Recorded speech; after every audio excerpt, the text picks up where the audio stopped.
ये एक ऐसी कहानी है जो मुआशरे में जहर घोल रही है। हर धर्म के लोग इस जहर को बहुत खुशी से पी रहे हैं। अगर अपना नज़र दौड़ाएं तो अपनी आंखों से इस मंजर को देख सकते हैं। तो आइए कहानी को शुरू करते हैं। इकबाल एक दिहाड़ी मजदूर था जो बहुत ही मेहनती और ईमानदार था। उसकी 3 बेटियां थीं। सबसे छोटी बेटी बहुत चंचल थी। इकबाल की तीनों बेटियां बहुत खूबसूरत थीं। सबसे छोटी बेटी का नाम जैनब था। जैनब के पैदा होते ही उसकी माँ का इंतकाल हो गया। इकबाल और तीनों बेटियां बहुत खुश रहती थीं। इकबाल सुबह काम पर निकल जाता और बेटियां घर पर रहती। उसी गांव में एक बेवा औरत रहती थी जिसका नाम हिना था। उसकी भी एक बेटी थी। शौहर किसी बीमारी के तहत इंतकाल हो चुका था, इसलिए हिना दूसरे के घर में काम करती थी। उसी से उसका घर चलता था। वो हमेशा इकबाल को काम पर जाते वक्त देखती रहती और इकबाल के बारे में सोचती रहती। हिना ने सोचा किस तरह से इकबाल के दिल में जगह बनाऊं। यही बात हमेशा हिना के दिमाग में चलते रहता। एक दिन जब इकबाल काम पर निकल गया तो हिना इकबाल के घर गई आग लेने के बहाने से।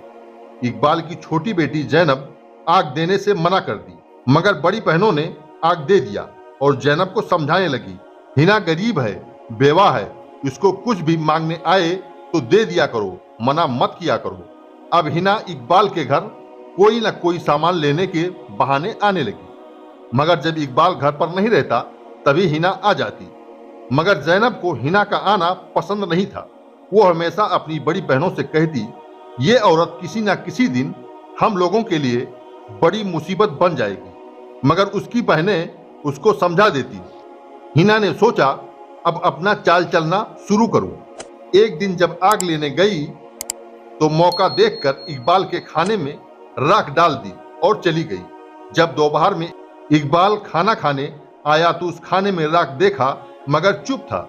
ये सोचकर कि लड़कियां छोटी हैं, गलती से पड़ गया होगा। मगर ऐसा होते हुए कई दिन हो गया, लेकिन इकबाल अपने लड़कियों से कुछ नहीं पूछता। इकबाल बोला, बच्चों आज हम घर पर रहेंगे, काम पर नहीं जाएंगे। जैनब बहुत खुश हुई। बड़ी लड़की खाना बनाने के लिए चावल धुलने लगी, उससे छोटी लड़की सब्जी काटने लगी और जैनब बर्तन धुलने लगी। इकबाल ये सब देखकर हैरान था कि मेरी लड़कियां इतना सफाई से खाना पकाती हैं तो खाने में राख कहां से आ जाता है। खाना तैयार हो गया, मगर बहुत गर्म था, इसलिए प्लेट में खाना निकालकर ठंडा होने का इंतजार करने लगे। इसी बीच में हिना आ गई आग लेने के लिए। हिना चूल्हे के पास गई और मौका देखकर इकबाल के प्लेट में राख डाल दी। उसको लगा कोई नहीं देख रहा है, मगर इकबाल सब देख रहा था। अब उसके समझ में आ गया कि मेरे खाने में राख कहां से आता था। इकबाल कुछ नहीं बोला। हिना आग लेकर चली गई। दूसरे दिन इकबाल हिना को अपने घर बुलाया और कहने लगा, ये कैसा हरकत, तुम मेरे हाथों से मार खिलवाना चाहती हो कि मैं अपनी लड़कियों को सजा दूं? हिना बहुत गौर से इकबाल के आंखों में आंखें डालकर देख रही थी। हिना बोली, मेरा ये मकसद नहीं था, मैं तो ये देख रही थी कि तुम अपनी लड़कियों से कितना प्यार करते हो, मगर तुम्हारा दिल बहुत बड़ा है। हिना अपना हाथ इकबाल के सीने पर रख दी और कहने लगी कि इसमें मेरे लिए भी कोई जगह है या नहीं। ये कहकर चली गई। इकबाल अब हिना से शादी करने का फैसला कर लिया। इकबाल अपने लड़कियों से कोई मशवरा नहीं किया, हिना से निकाह कर लिया और हिना को अपने घर ले आया। कुछ दिन तक सब ठीक ठाक था, मगर जैसे जैसे वक्त बीतते गया, हिना इकबाल के लड़कियों पे जुल्म करना शुरू कर दिया।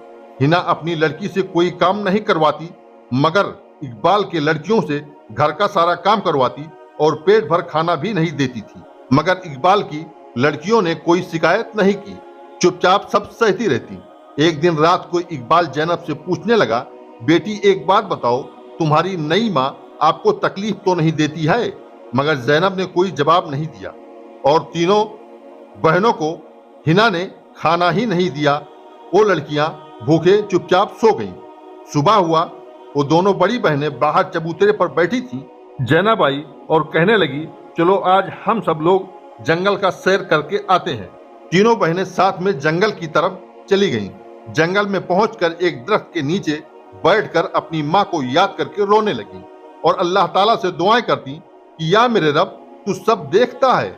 मेरी सौतेली माँ हम बहनों पर कितना जुल्म करती है। काश आज मेरी माँ जिंदा होती तो ऐसा नहीं होता। यही कहकर रोती हुई जा रही थी। इतने में उसी रास्ते से एक अल्लाह वाले बुजुर्ग जा रहे थे। जब इन लड़कियों को रोता हुआ देखे तो रुक गए और जैनब से मुखातिब होकर कहने लगे, क्या बात है बेटी, क्यों रो रही हो? जैनब अपनी सौतीली माँ का पूरा वाकया बयान किया और कहने लगी, हम लोग कई दिन से भूखे हैं, हमें पेट भर खाना नहीं मिलता है। बाबा बोले, इसमें रोने वाली कोई बात नहीं है। वो देखो, वो मेरा झोपड़ा है, उसी के बगल में अनार का दरख्त है, मीठे अनार लगे हैं। तुम लोग जाओ, अनार खाकर भूख मिटा लो। जब भी तुम्हारा दिल चाहे आकर खा लिया करो। अल्लाह पर यकीन रखो, गम के बाद खुशी आती है। तीनों बहनें गईं और अनार खाकर भूख मिटा लिया और घर के जानिब चल दिए। अब इन तीनों बहनों का रोज का मामूल बन गया। जंगल जाती और अनार खाकर पेट भर लेती। हिना सोचने लगी, मैं तो इनको पेट भर खाना भी नहीं देती हूँ, मगर इनमें तो कोई कमजोरी नजर नहीं आ रहा है। इन्हें कोई कमजोरी का एहसास ही नहीं आ रहा है। इन लोगों का चेहरा रोज बरोज खिलता और निखरता जा रहा है। इन्हें जरूर कोई खाना खिलाता होगा। सुबह में जब ये तीनों बहनें जंगल की तरफ जाने लगी तो हिना अपनी बेटी को इनके ताकुब में भेज दिया और बोली, पता करो ये लोग रोज कहाँ जाती हैं। रोज की तरह इन तीनों बहनों ने उसी अनार के दरख्त के पास गईं और अनार तोड़कर खाने लगीं। पीछे से हिना की लड़की ये सब देख रही थी। जैनब को शक हुआ। वो पीछे मुड़कर देखी तो उसकी सौतेली बहन खड़ी थी। जैनब बोली, तुम हम लोगों का पीछा क्यों कर रही हो? चिल्लाने लगी, मगर बड़ी बहनों ने जैनब को समझाया, इसका कोई कसूर नहीं है, जुल्म तो इसकी माँ करती है, ये बेकसूर है, इसको मत कुछ बोलो। ये कहकर एक अनार उसको दिया खाने के लिए, मगर वो मना कर दी और वहां से फौरन निकली और सब माजरा अपनी माँ को आकर बताने लगी।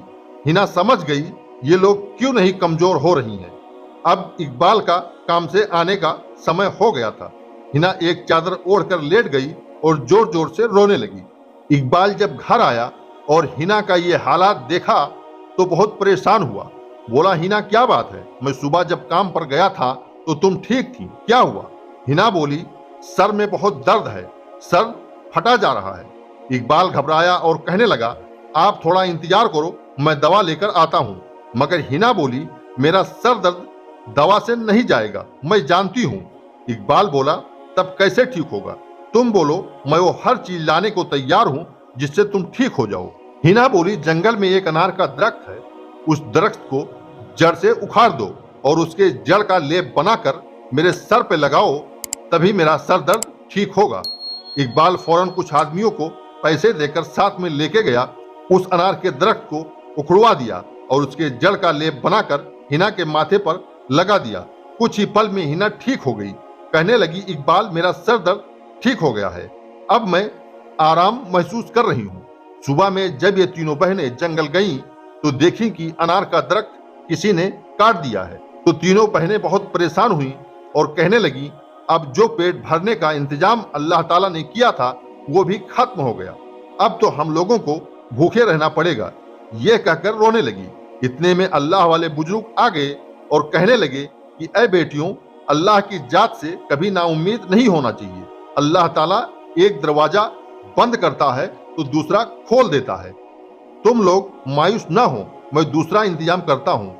ये कहकर जमीन पर अपनी उंगली रखकर दुआ फरमाने लगे। इतने में एक सामने पानी से भरा हुआ तालाब दूध में तब्दील हो गया। अल्लाह वाले बुजुर्ग ने एक मिट्टी का प्याला दिया और कहने लगे, अब तुम लोग इस प्याले से दूध पीकर अपनी भूख मिटा लो। ये तालाब कभी पानी में तब्दील नहीं होगा।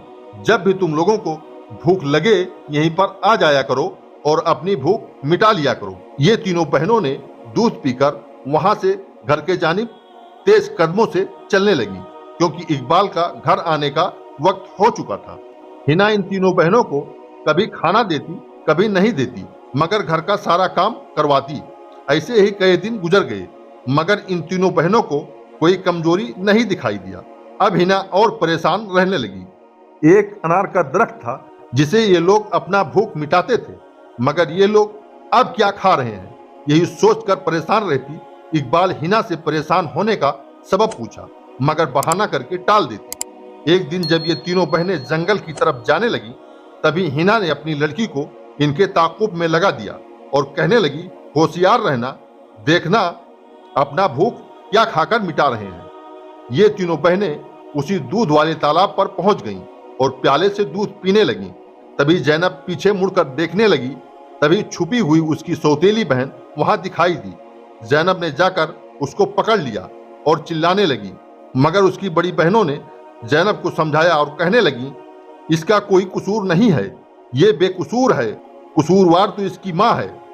एक प्याला दूध का अपनी सौतेली बहन को पीने के लिए दे दिया तो उसकी सौतेली बहन दूध पीकर सैराब हो गई और फौरन वहां से निकल कर आ गई और पूरा माजरा हिना से बयान करने लगी। हिना दूसरे दिन गांव के कुछ मजदूरों को पैसा देकर बोली, जंगल में जहां तुम लोग अनार का दरख्त उखाड़ फेंके थे, वहीं पर एक दूध का तालाब है, उसको मिट्टी डालकर बराबर कर दो। ऐसा होना चाहिए जैसे वहां कभी तालाब था ही नहीं। और वहीं पर एक झोपड़ी है, उसको भी जला देना। ये कहकर मजदूरों को जंगल की तरफ रवाना किया। मजदूरों ने वही किया जो हिना चाहती थी। दूसरे दिन जब इन तीनों बहनों ने जंगल की तरफ जाने लगी तो ये देखकर हिना बहुत खुश हुई और दिल में सोचने लगी, बहुत जल्द तुम लोगों को घर से निकलवाती हूँ। अब तुम्हें कहाँ से पेट भरने का गिजा मिलेगा। ये तीनों बहनें वहां पहुंची तो देखा वहां ना तो झोपड़ा था ना तो वहां तालाब था। ये लोग देखकर बहुत परेशान हुई और अल्लाह वाले बुजुर्ग को ढूंढने लगी, मगर वो बुजुर्ग जा चुके थे। ये तीनों बहनें उदास होकर घर की तरफ चल दी। घर पर जब वे पहुंची तो हिना इनका इंतजार कर रही थी। जब इन लोगों का उदास चेहरा हिना ने देखा तो बहुत खुश हुई और इकबाल का इंतजार करने लगी। शाम हुआ, इकबाल घर आया तो हिना चुपचाप बैठी रो रही थी। इकबाल ने पूछा, क्या हुआ? हिना रोकर कहने लगी, मेरे पूरे बदन में बहुत दर्द है, ऐसा लग रहा है कि अब मेरा आखिरी लम्हा चल रहा है। इकबाल घबराया कि ऐसे ही दर्द जैनब के माँ को भी था जो अब मुझसे दूर हो चुकी है। कहीं ऐसा ना हो कि हिना भी मुझसे दूर चली जाए। हिना एक बच्चे की माँ थी, मगर बहुत खूबसूरत और चालाक थी। उसका मंसूबा था कि किसी तरह से इकबाल के लड़कियों को घर से निकाल दूं। हिना कहने लगी, या तो हमें बचा लो या अपने लड़कियों के साथ जिंदगी बसर करना। मेरे दर्द का एक ही इलाज है, जब मैं तुम्हारे लड़कियों के खून को अपने हथेली और पांव में नहीं लगाऊंगी, मेरा दर्द नहीं जाएगा। इकबाल समझ गया कि हिना क्या चाहती है, कि मैं अपने हाथों से अपनी ही औलाद को मार दूं। इकबाल अपनी लड़कियों को बहुत प्यार करता था। एक तरफ बीवी की मोहब्बत और एक तरफ अपने औलाद की जिंदगी। इकबाल को फैसला करना बहुत मुश्किल लग रहा था। इकबाल हिना से कहने लगा, कल सुबह जंगल में जाकर इन लोगों को कत्ल कर देता हूँ, आप फिक्र ना करें, ये अब हमारी जिंदगी में कभी नहीं आएंगी। ये कहकर हिना को समझाया और सो गए। सुबह में इकबाल अपने लड़कियों को अपने पास बुलाया और कहने लगा, चलो आज हम लोग जंगल घूमने जाएंगे। इकबाल अपने लड़कियों को बीच जंगल में ले गया तो देखा वहां एक झोपड़ा बना हुआ था। उस झोपड़े में कोई नहीं था, मगर खाना बनाकर खाने का पूरा इंतजाम था। इकबाल अपनी लड़कियों से बोला, तुम लोग इस दरख्त के नीचे आराम करो, मैं तुम लोगों के लिए खाना बनाकर लाता हूँ और तुम्हें खिलाता हूँ। इकबाल खाना बनाया और उसी दरख्त के नीचे सब लोगों ने मिलकर खाना खाया और लड़कियां आराम करने लगीं। लड़कियों को नींद आ गया और वो सो गईं। इकबाल इसी मौके का फायदा उठाया और वहां से घर की तरफ तेज कदमों से रवाना हो गया। रास्ते में एक हिरन का शिकार किया और उसका खून अपने पास में रख लिया और दिल में सोचने लगा, मेरी लड़कियां भले ही मुझसे दूर रहेंगी मगर जिंदा तो रहेंगी। यही सोचता रहा और तेज कदमों से घर के जानिब जा रहा था। घर पर हिना इकबाल का इंतजार कर रही थी कि आज हमें छुटकारा मिल गया। इतने में दरवाजे पर दस्तक हुआ। हिना दौड़कर दरवाजा खोली तो देखा इकबाल अकेला है। वो बहुत खुश हुई, इकबाल को अंदर ले गई और बोली, जल्दी से हमें खून दो।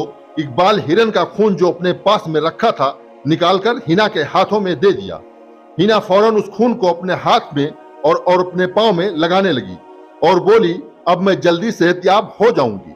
उधर जंगल में जब लड़कियों का आंख खुला तो अपने बाप को तलाशने लगी, मगर इकबाल कहीं नजर नहीं आया। धीरे धीरे सूरज ढलने लगा तो ये लड़कियां जंगल में अकेली डर रही थी कि रात हो जाएगा तो हम किधर जाएंगे। यही सोचकर एक दूसरे से लिपट कर रो रही थी।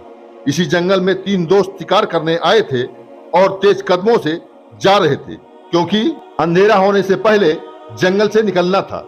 यही सोचकर ये तीनों दोस्त जंगल से बाहर जाने के रास्ते से जा रहे थे।